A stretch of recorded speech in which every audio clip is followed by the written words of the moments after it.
opinion. So. I don't think Cody cares about our opinion. Yeah, probably not. And if he does, I'm sorry for him, because yeah, that sucks for him.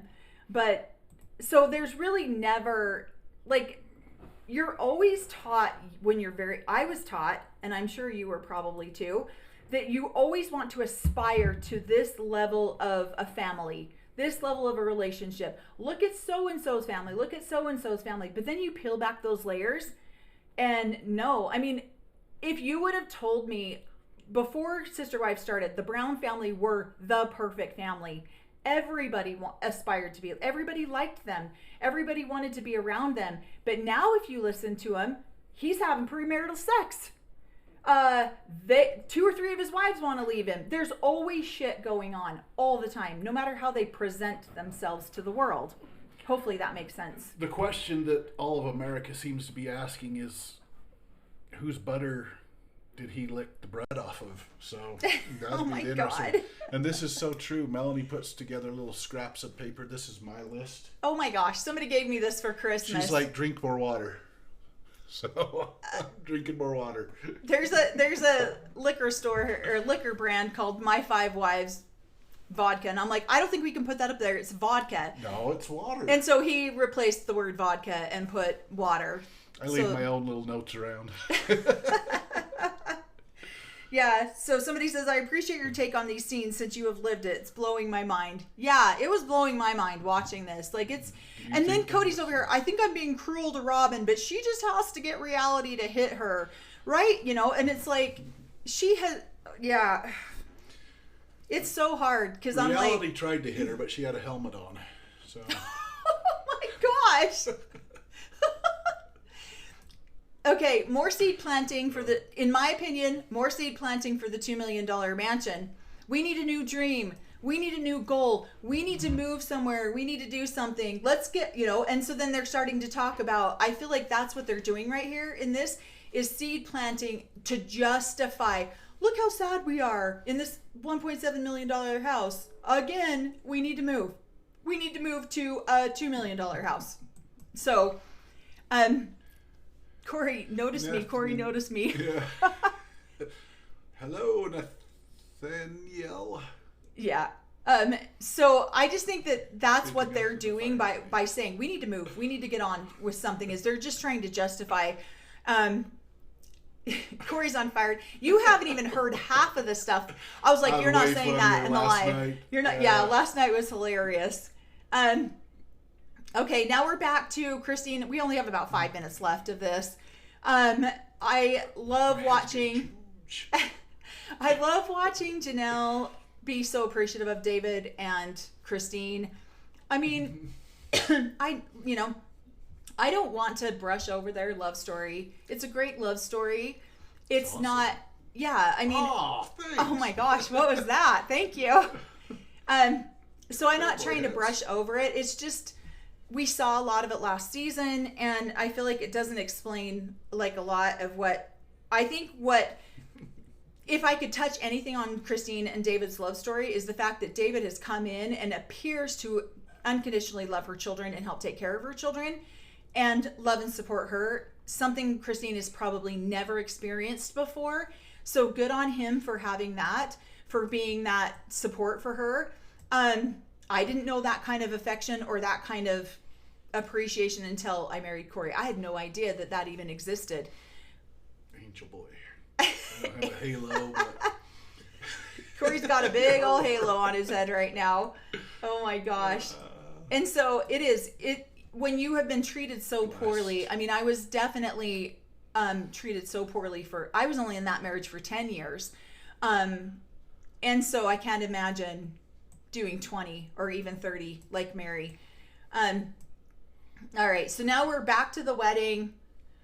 You know, we're just going to brush over a lot of this kind of stuff. I mean, I'm happy for them. It looks like next week's going to be all about their wedding. Again. What? The second marriage? Yeah, the second marriage. Yeah. And so I'm excited for them for that. Let's see. Christine's the only one that's going to make it into heaven. Why? Because she'll have all last season's marriage, this marriage, she hasn't got a release, so she's got She's got 3 marriages. 3 marriages. Oh my gosh. And Grandpa, who's a prophet, so she's good to go. Yeah.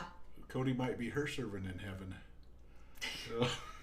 So I do really love the chill vibe between Christine and David once again. So I saw a bunch of questions come through here. Let's see. That's the only kind I can do. I can't do their other crazy ones. What? Next time I do a wedding, I officiate a wedding, you should ask if they will marry their spouse monogamously. Yeah, Cory can only do monogamous. He can only officiate monogamy. He cannot even, he doesn't hold the right kind of priesthood to be able to do polygamous marriages. I can't brainwash people enough to get them to believe that I hold any kind of authority like that. Right. So one thing I did want to address about their wedding, we're right at the tail end of this. One thing I did want to address is that Christine says that she didn't realize how nervous of a person that she was and that she's calmed down. In this religion, your nervous system is constantly in fight or flight because you could literally, I wanted to make sure I talked about that part too. I skipped over it. I'm going to come right back to it. Don't let me forget. And so your nervous system is constantly in fight or flight. And so she says that she's finally calm around David. And what's interesting to me is I was told all the time what a mean person I was, how uptight I was. And so when Cory and I got together and my whole family was like, thank you. Like, she's nice now. Like, she's happy. And because my nervous system calmed down enough that I could even experience what happiness was. I didn't even know what it was because my nervous system was constantly in fight or flight. So that's why I'm saying I don't believe that these people purposely misled their viewers. I don't feel like they purposely lied. They came from a place of their nervous system being so out of sorts with fight or flight all the time that they didn't even know that they were. Does that make sense? What I'm saying? And so it's like I pulled the religious stick out of your ass. Exactly. It's very true. It's very, very true. Sorry. And so, no, it's very, but I didn't even realize that. Like, I didn't even know that I had that problem until we started dating. It was a huge problem. Now I'm like a totally different person. I'm so much more relaxed. But the things that used to cause me so much trauma, I'm like, what on earth was I thinking? Oh, happy birthday, Nathan. He says it's his birthday today. And so that's why I'm saying I don't believe that these people went up there and purposely tried. And so that's why I'm saying I don't believe that these people went up there and purposely tried to mislead their viewers. I really don't. They just didn't really understand a full range of emotion because they hadn't experienced it. And now Christine's experiencing it with David, and she's like, oh my gosh, I feel like I'm so much more calm and I'm so much more at peace. But one of the biggest things that I wanted to address is Cody gets on the couch and this was a couple minutes back. Cody gets on the couch and he's like, I've had 3 women leave me. I don't know. Am I worthy of having one woman stay? And I'm like, are you kidding me? And so he has a glimpse of what it feels like to check his worthiness or check his value. And like, as a polygamous wife, you live with that every single day. Am I worth it? Am I worthy? Am I worth his time? I remember when my ex-husband was courting another woman, it was every time we would go on a date with her, every time we would go out with her, I was constantly like, am I enough? Is he going to be happy if it's just with me? And so when this man gets a small little glimpse of that, I don't even feel sorry for him whatsoever, because these women live with this day in and day out their entire lives. It's a constant day in and day out. Does he love me today? Have I showed up enough today? And it's a constant self-check to make sure that you are worthy of his attention, his affection, his financial resources, his, every single aspect of him. Are you worthy that are your children good enough for him to spend time with? Or, and did you ever feel any of that? Probably not, since you were a guy, but did you ever feel any of that? growing up, especially like with your dad? Because you guys all lived in the same house, and so I think it was a little bit. You always saw him. Yeah, well, especially when I was younger, probably 8, 9. I had all this connection with him, and everything, and then I didn't kind of reconnect. Then I felt like I was always gone working, doing different things, and so I felt like I was always in trouble by him or by somebody within the house and so it wasn't until I was in my adult that I started working to create and to create a good relationship with him again. So well, and honestly, I mean, thank you. So I was 17 when I got married, and my first husband started dating almost right away. Wanted to marry, she was 16, I was 18, and he was 26. And it was a constant daily thing for me, feeling like, am I enough? And he told me all the time that I wasn't. He told me all the time, you've gained way too much weight having a baby. You have stretch marks. You have blah, blah, blah, blah, blah. And my 17-year-old body didn't know how to have a baby. And so I was constantly being reminded that I was not pretty enough anymore, that I wasn't thin enough, that I just wasn't enough. And so he's verbalizing this to me. And then I'm watching him date a 16-year-old, and it was a constant battle going back and forth like that. And so when Cody gets up there and he's like, I've had 3 wives leave me. Am I worthy? I've got one wife am I worthy for her to stay here? Really? Boo freaking who? Like, you get to experience it temporarily. It's nothing. Like, no. What are you saying? Sitting there disappointed in my brother husband. Oh, so, we'll do some podcasts on that because if I start saying the things that he said out loud, like, they're a million times worse than what Cody said to Mary when he's like, you've been horrible to me for 20 years. The things that my ex-husband would say to me, and I was just a 17-year-old, so I took it because I thought I had to. What are you going to say? Well, he doesn't make a lot of sense in a lot of things he says. So no, his God is Yahoo. So Yahoo. So. My ex-husband, he thought that God's name was Yahoo. My son was like, Yahweh. So, anyways, that's a whole funny story. So I got an email from my name at Yahoo at God.com. Comparing and aspiring is in every religion. I agree with that. I do agree with that. Lots of laughing faces because Cory's funny tonight. Cory, you're on fire tonight. Cory is full of one-liners tonight. He hasn't even said that much. I poked his leg a little while ago. Like, come on, start. I was sleeping. He wasn't sleeping. I was just like, you got to start talking more. I was reading. I was catching up on the comments. Cody knows he's not moving to Europe. I saw somebody in here earlier, and she's like, I live in Britain. Keep him over there. We don't want him over in Europe. Let's see. We're just going to get through it. This live went so long because there were so many things to pick apart about this episode. So we're going to just answer a few of these questions and then we'll hop off for the night. Are all polygamous men narcissists? I think they have to be. You have to be. Yeah. In order to sustain. Have to have some level of narcissism, I think, to be able to. You have to think you're pretty cool and can handle that many women and kids, and you think you're a rock star for sure. Yeah. So, yes, the answer to that would probably be yes. Somebody says, do you think that Robin will ever let her daughters have a life? Honestly, I don't. They're going to leave. Yeah. I think they're going to choose eventually. I think eventually they're going to be like, enough is enough. Yeah. We're done with this. Once they experience an outside world and it starts to sneak in, and then they start seeing what's available to them, they'll leave. And now, Cody's there all the time. So, yeah, he's a monogamist now. So, eventually that's going to get exhausting. So. Yeah. Would love to see Cory go unleashed. Yes, I was married We would get kicked off the internet. Who, what? Yes, I was married before to her.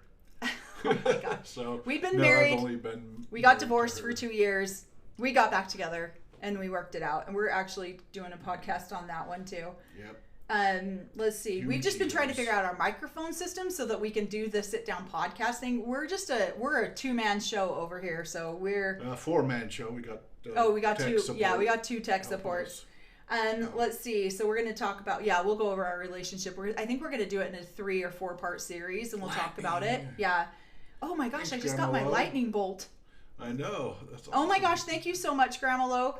Okay, so she sent me an article that I was mentioned in an article referring to Cody's Price is Right thing. And oh my gosh, that made me feel so good. Thank you so much for sending that to me.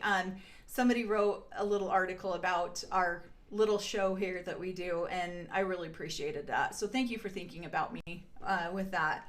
Then you have a husband tell you all the time you're not enough. Yeah, it was really hard to live. It took me a few years to get out of that. Somebody says, I yelled out loud, nope, and the TV, nope, yep, he's not worth it. Yeah.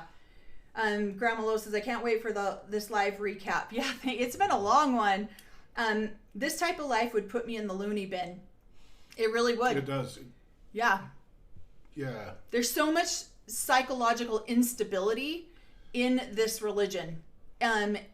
There really is. And that's why it's almost like what would you think? It's almost like they're in denial, because then it's like, well, God, this is why they justify it. Well, God will want me to feel this way so that I can, I'm paying my penance now. I'm doing my suffering now so that I can have a better life in the afterlife, because you're literally crazy.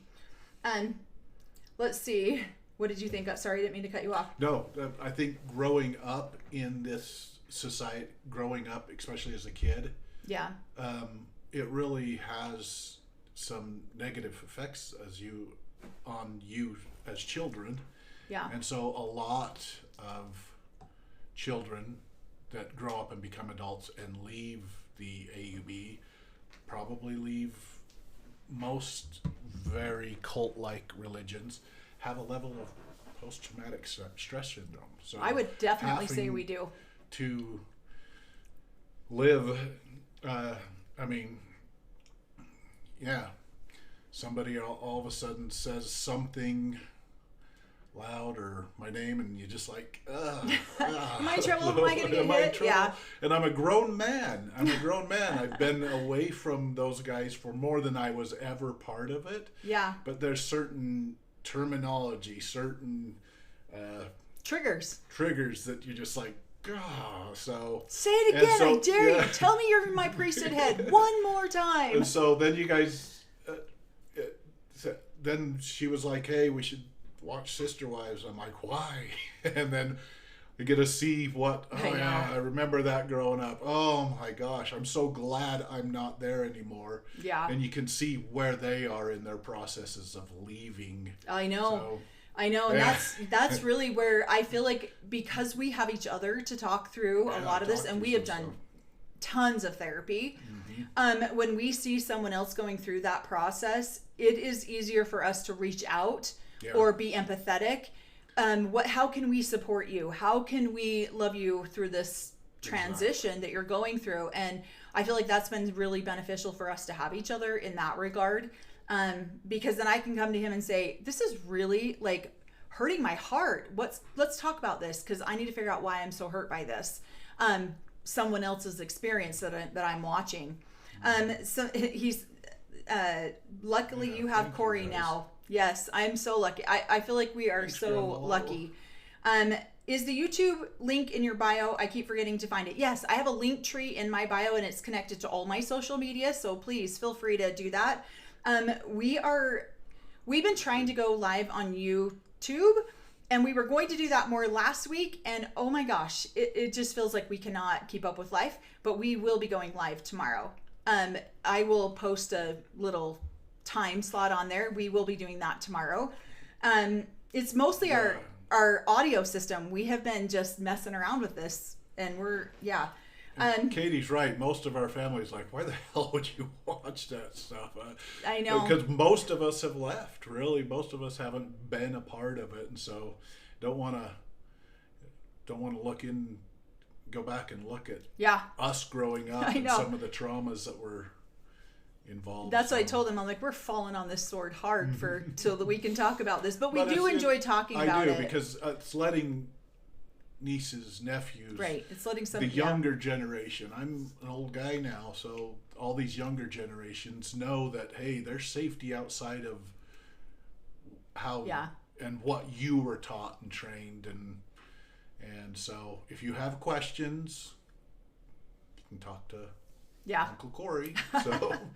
So somebody says, it's safe out here in this world. So Cory has his own silent life going on. It's so true.